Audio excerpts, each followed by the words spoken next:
ஸ்ரீமாத்ரே நமக. நமஸ்காரம் ஃப்ரெண்ட்ஸ். இந்த வீடியோவில் நம்ம என்ன பார்க்க போகிறோன்னா, தங்க நகைகளை பற்றி பார்க்கலாம். யாரெல்லாம் தங்கம் வாங்கலாம், யாரெல்லாம் தங்கம் அணியக்கூடாது அப்படின்றத பார்க்கலாம் இந்த வீடியோவில்.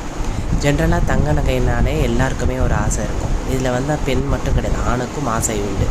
ஸோ அதனால் பார்த்திங்கன்னா தங்க நகைகள் யாரெல்லாம் அணியக்கூடாது, எந்த லக்ன ராசிக்காரங்களுக்கு அதிகம் தங்கம் போடக்கூடாதுன்றதை நான் சொல்கிறேன்.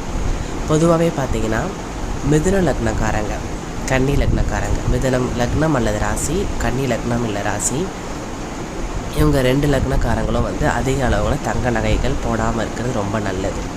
ஏன்னு பார்த்தீங்கன்னா பொதுவாகவே இந்த 2 லக்னத்துக்குமே குரு பாதகாதிபதி. அதே சமயம் பார்த்திங்கன்னா குரு தான் தங்கத்துக்கும் அதிபதி.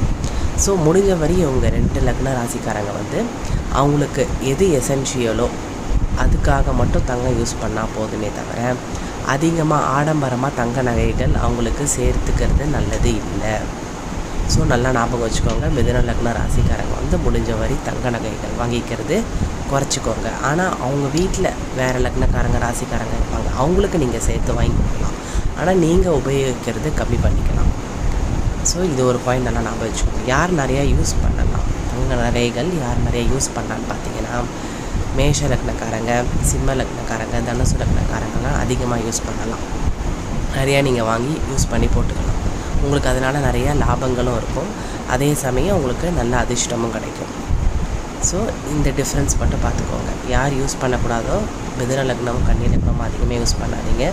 மேஷம், சிம்மம், தனுசுலாம் நிறையா நீங்கள் யூஸ் பண்ணி உங்களுக்கு இதில் நல்ல பலன்கள் கிடைக்கும். ஸோ முடிஞ்ச வரையும் இந்த கான்செப்ட் நீங்கள் அண்டர்ஸ்டாண்ட் பண்ணிவிட்டு உங்கள் லைஃப்பில் அப்ளை பண்ணி பாருங்கள் ஃப்ரெண்ட்ஸ். ஸ்ரீமாத்ரே நமக.